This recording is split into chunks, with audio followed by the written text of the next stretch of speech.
witches. Alright, so this week on Starting Out Solitary, we're supposed to be talking about spiritual places that we'd like to visit. I, however, will be deviating from the topic slightly, keeping it in alignment with what we're, discussing, but I really don't think anyone wants to hear about where I want to go. So, I want to keep it on topic slightly. I have notes over here. But I want to talk to you a little bit about like connecting with, sacred energy or connecting with the sacred site that you're at, and maybe channeling it as well as, utilizing its nature. So utilizing dirt or, rocks or something that you collect from that spot that you do so obviously within, legal such things. But yeah, so, and I've had a lot of people, when they go to a sacred site, when they go visit, let's say, because I know that Lippy expressed Stonehenge, so let's say people go to Stonehenge, and I've had a few people say that they felt nothing. They felt a lot of almost like negative energy, or they felt this very monotone essence when they connected with Stonehenge. And I have my own personal thoughts on that, and I think that a lot of times when we have these big sacred spiritual places that are supposed to be supercharged and full of energy, and there's these places that are supposed to be awesome, I feel that when someone who's aware, someone who practices a more magical path, when we go and visit, we connect, we're not actually consciously connecting. We just go there and expect to be overcome with something. That's not always the case, and I feel that's because these places attract, not just, magical individuals, but also mundane, people and other things, and so the sacredness has been almost buried deep. So when you go there, you don't really feel something at first because that sacred energy, that essence, is sort of buried within, under layers and layers of like mundane bullshit and other, energies and thought patterns and different things that are, piling on top of the sacred essence. So it's important for us to connect with that energy and make a conscious effort of it when we do go to these places. So basically, it's as simple as grounding, grounding yourself. When you go into a sacred space, so we're going to use Stonehenge because that's just what we're doing, but anywhere that's sacred you can do this. So let's say you're going to Stonehenge and you don't really feel anything, or even if you do, you want to ground yourself, you want to honor the place that you're at, you want to honor the land, and you want to introduce yourself and introduce your energy to the land itself. And so you ground yourself and you place your grounding deep within, Mother Earth, when you're there. And so you're connecting, you're grounding like you normally do, but you're not grounding like when you're at home. You're grounding from that point of reference. So you're grounding from, let's say Stonehenge. And so you're in that essence, you're in that energy, so you're grounding from that place. And so that helps you to really tune into the energy of the place. That helps you to familiarize yourself with its essence. And so as you bring that energy up into you, you start to adjust to it. And so when you ground, you pay attention, you tune within, and you feel its energy really flowing through you. Then what I do is, again, I go within, I basically place my awareness in my heart, and then my third eye, crown, and I feel the energy of the place. I tune in to my surroundings. I tune in to, let's say the rocks around me. I'll tune in to how the air feels. I tune in to, the grass or whatever is beneath my feet. And I pay attention to what comes to me. I pay attention to my awareness as I'm experiencing the land that I'm, on. And I introduce myself, hey, it's me, y'all. No, but just however you want to do it, just, integrate, connect your energy with the sacred spot. And so at first you might get a lot of like chatter, a lot of friction, a lot of mundane bullshit, a lot of people's energies and like emotions and just static. That's what I'm trying to say. So you might get a lot of static. But the more that you walk around and the more that you familiarize yourself with your surroundings, and not just the surroundings, but like the natural elements of where you are, the more you familiarize yourself with that, the more you connect with the sacred essence of the space. And so the more you take time to connect with the sacred nature of this spiritual spot, the more it starts to adjust to you, the more it realizes that you're not just there to for the fun of it, or you're not just there for just to say you're there. You are there for a very special reason, and you actually are paying attention to it, and you are there to be of service and to have this experience. And so as you do this, it starts to adjust your energy, you start to adjust its energy, and then that's when you really tune in to its power, its influence, and that's when you tune into the sacred site. You have to kind of unlock it, really. Some places not so much, but even when you feel it at first, I really still suggest doing this, connecting with it, because it really will make things so much more stronger and more potent, and you will have way different experience than if you don't do it. So I definitely suggest that for sure. But it's really important to do that. It's really important to connect and unlock that space when you enter it.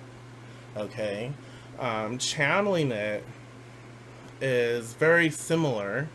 As when you bring that energy, you start to connect with it, and you start to really feel it, and you see how it is what people say, and so much more, and you connect with the spirit of the place and its sacred essence, and channeling it to maybe like gain information. Maybe that's why you're there. You're there for messages. You're there for a turning point in your life. You're there to heal. And so you obviously went to this sacred spot for a reason. You wanted to be there. So you wanted an experience. So once you connect, you can pull that essence into you and allow it to flow through you, so that it can help move things within your body as well as within your mind and your spiritual energy. And as it does so, you receive messages, or you receive different thoughts, or you receive images, you receive something, but it starts to give you basically what you were there for. So definitely ground first, and then connect and walk the space, and just familiarize yourself with that energy, and introduce yourself, and just be respectful of where you are. And then once you have done that, state your intention. You're there to channel its essence. You're there to channel something for yourself. You're there to experience a message or a sign. So once you've grounded and done all that, tune in to the energy as a whole. Feel it, and if you need to feel it, focus as a sphere, and then connect your heart, your throat, your third eye, and your crown chakra. Connect all of those to it as you connect your root chakra to the ground. So you're grounded, but you're connecting your upper chakras to the essence of the place that you're at, and that will help you to receive information. That will help you to feel it in your heart. That will help you to clearly communicate. That will help you to see clearly and practice also proper discernment. And that will help you to connect to the divine space. So that will help you to connect with the divine essence of where you are. And so you will channel that information through those centers, and you'll receive it that way. and you're properly grounded, so you're not going anywhere, you know, you're not going to be flying anywhere, you're going to be present in the body, and you're grounding the information as it processes through you. So it's very important to do that. So definitely utilize the upper chakras to connect with the space and ask questions, or, you know, state something, you know, engage it. You have to, in order for something to be, you know, you have to be made aware of it, and so you have to, like, witness it, and then as you witness it, and as you ask questions, it formulates a response, and you pay attention, and you allow for that response to be given to you, you receive it, and it filters through all of these things, all of these chakras and these energy centers, and you have what you're there for. You have your ability to channel that space. All right, and, you know, be respectful. Be very respectful of any sacred site, and I do suggest to give offerings, but do so within whatever is allowed. You don't want to litter. You don't want to be disrespectful to the land. So if just a little bit of water on some grass, that's not going to hurt, you know. So if that's it, or even just placing your hands on the earth or on the stone or somewhere, and an energy exchange, you know, giving of yourself, you know, that might be, you know, respectable and okay, but do something within the realm and within your limits and what you're allowed to do. But definitely give back and be respectful and be understanding, because you want to enter on good terms as well as leave on good terms. And the more that you pay attention to these energies, and the more that you're aware of them and respectful of them, the more that they're apt to work with you. You know, they won't see you as someone who's going to be disrespectful and a douche. So definitely pay attention and be mindful. When I say utilizing its nature, if you're allowed to collect things from the area, a little bit of dirt, some dust, if you're in nature, you can, and you're allowed to collect like rocks or whatever, twigs or whatnot, take that. And, you know, obviously ask and be mindful of that and respectful, but that dirt, those twigs, those rocks, whatever you collect has influence and has the power of that place, and so you can use that in your workings. Let's say you're going to a sacred space that's known for, you know, very calming and peaceful energies, and you collect dirt from that space. Let's say that that dirt is very grounding, very earthy. Also connects us to the underworld. It connects us with, you know, underlying wisdom and possibly, you know, death. When you are going through a mourning process, you can utilize that specific dirt from that sacred site to help with that process, because it's connected with calming and loving energies. But because it's dirt, it can help you transition and transform your mourning into something that is a little more bearable.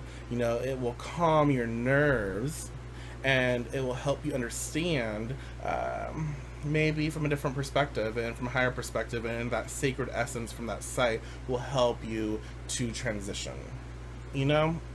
And that's what I'm saying, is like any and every, you know, sacred and spiritual place will have something to offer, but also offer something in return. So that's important. So definitely do that. You know, churches, people, you know, whether or not you like to go to church, churches have sacred power because they have mass belief. They also have fear. You know, people go to church because they're scared that if they don't go to church, they're going to go to hell.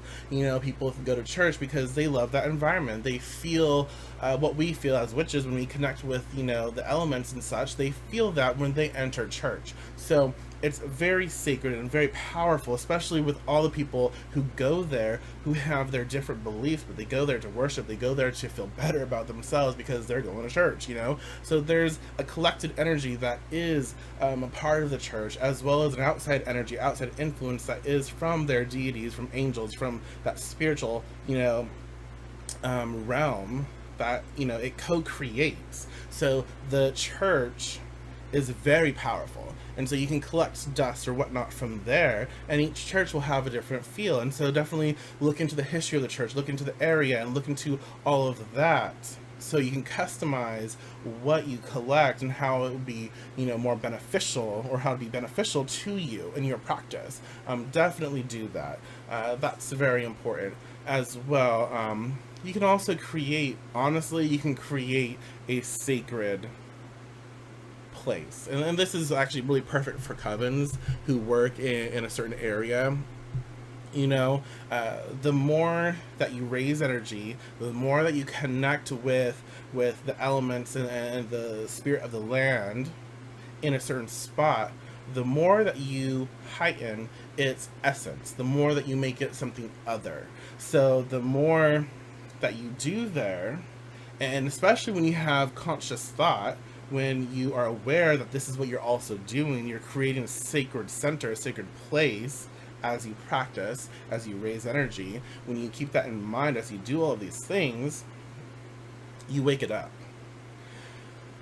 more so than it was before. So you can create that. It's very potent.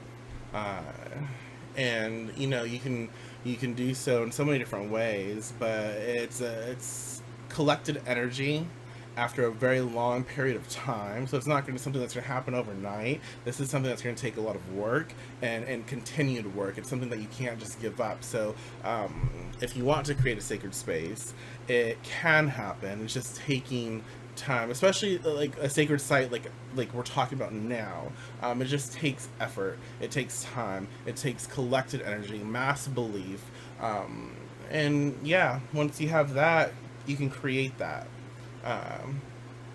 So yeah, hopefully those are some tips that you can do or utilize and take with you, so whenever you're visiting a sacred spot, or if you're part of a coven and you go to a certain spot all the time, you can create that for yourself. So I'm glad I'm finishing because someone's outside getting all crazy. But yeah, hopefully you enjoyed. If you have any questions, utilize the comments below. But until next time, y'all, peace.